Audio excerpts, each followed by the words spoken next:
Hi, Recap Bro here. Today I'm going to explain an action and fantasy film, Egga. Released in the year 2012. Let's get started. The film begins by showing us Sudeep, a wealthy businessman, who would be our great antagonist, playing at shooting fruit outdoors. In a scene change, we are introduced to Samantha, a beautiful young woman, who is working on her miniature sculptures, when from her window she can see how she is being watched by Johnny, a boy who is in love with her.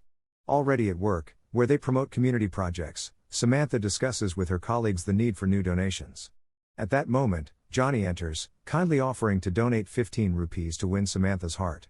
Not content with his first strategy, he also starts sending her flirtatious text messages, which she seems to feel nervous about. At that moment, a colleague interrupts, mentioning to her that it would be a good idea to go to Sudeep's offices to ask for a donation. Samantha makes her way to the businessman's building, and when he sees her through his office window, he is enchanted by her beauty and makes her come in. Samantha told him all about the project, but Sudeep was only looking at her, not listening to anything she said. So he signs a check for the value of 15,000 rupees and donates it to the girl's project. As a token of appreciation, Samantha decides to give him one of her miniature sculptures. AC. In the middle of a children's charity event, Sudeep shows up with Samantha to help her at the event. After this, he invites her to lunch, not realizing that Johnny was watching them again, trying to get Samantha's attention. Sudeep, in an act of seduction, orders a traditional plate of food, in which two lovers who are going to spend the rest of their lives together, must give the first spoonful of food to each other. However, when he lifts the spoon to give it to Samantha, she, distracted by Johnny's boasting around her, begins to eat alone. This arouses the annoyance of Sudeep, who looks at the place his guest was staring at, realizing who was the source of distraction. Sudeep wants to catch up with Samantha with her car, but when they were on their way, she sees in the rearview mirror that Johnny was following them with her motorcycle, so she asks to stop the car at that very moment and allows her to get off at the market where they were. It is there where Samantha and Johnny meet, and start buying fruit together, not realizing that they were being chased and watched by Sudeep's angry gaze.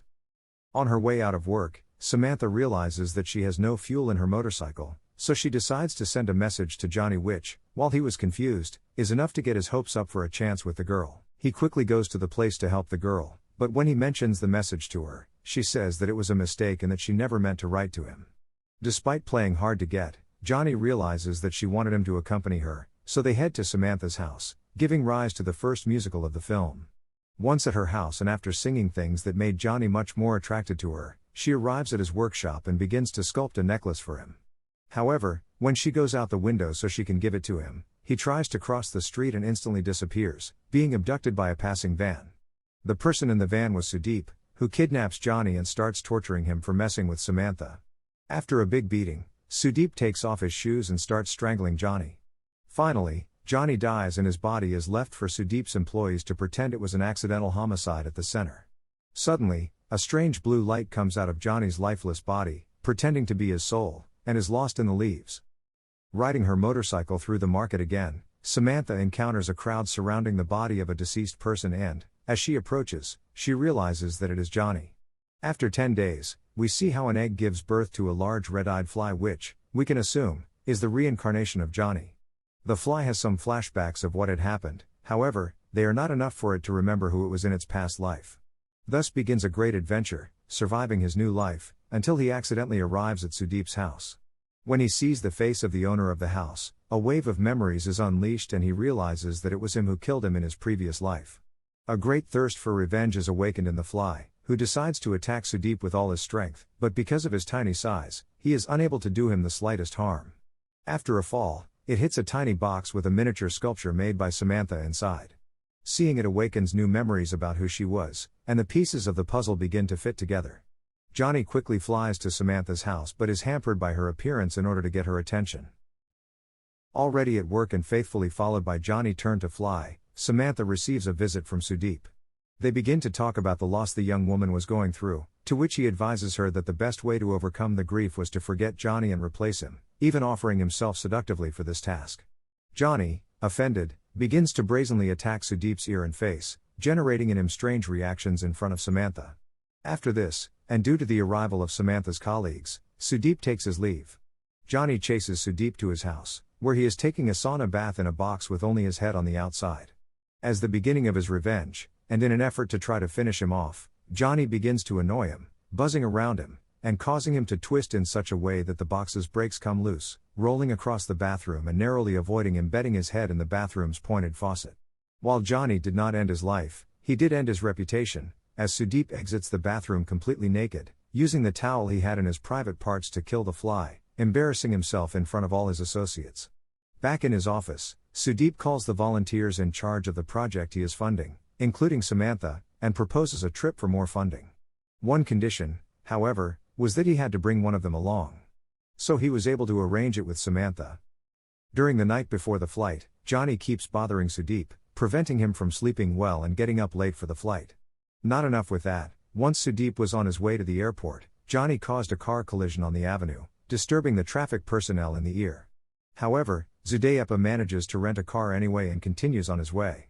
The fly manages to sneak into the car's pipes, exiting through the air conditioner and flying close to Sudeep's eye, grazing it and causing it to swerve, overturning the car and finally crashing it into a truck loaded with sand.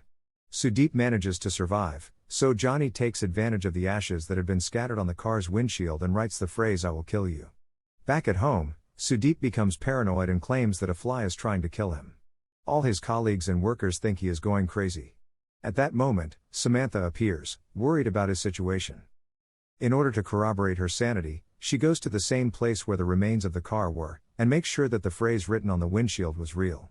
At the same place, he meets an unknown hooded person, who assures him that they will meet again the day he is covered in ashes in front of a safe.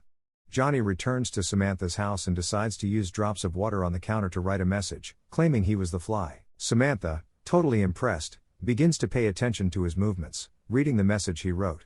Jani claims that he had been reincarnated as the fly and Samantha believes him. She asks him if what had happened was an accident, but he affirms that someone had killed him. Taking advantage of a photo of Sudeep in a nearby newspaper, she points him out, blaming him for the murder. Still shocked, Samantha begins to draw conclusions and to understand the reason why the tragedy had occurred. Finally, she asks Jani if he needed her to do something about it. He, with red paint, clearly marked a line on Sudeep's neck, implicitly asking her to be part of the revenge he was planning. Jani and Samantha start working together. The girl uses her miniature sculpting skills, creating the fly with poison-resistant armor, tiny blades for its legs, a house, and training equipment. At the same time, the billionaire begins to take serious measures so that no fly can enter his house, armoring it completely and even asking his workers to kill it at any appearance of a fly. The attempts of the duo to assassinate Sudeep begin. From all of them, he was saved until they discover a prototype cannon that he had as a decoration. The plan was to fill it with gunpowder, then insert a bullet and aim it straight at the victim's heart. Slowly, using a basket that Samantha had created for him, Jani began to fill the small cannon with gunpowder.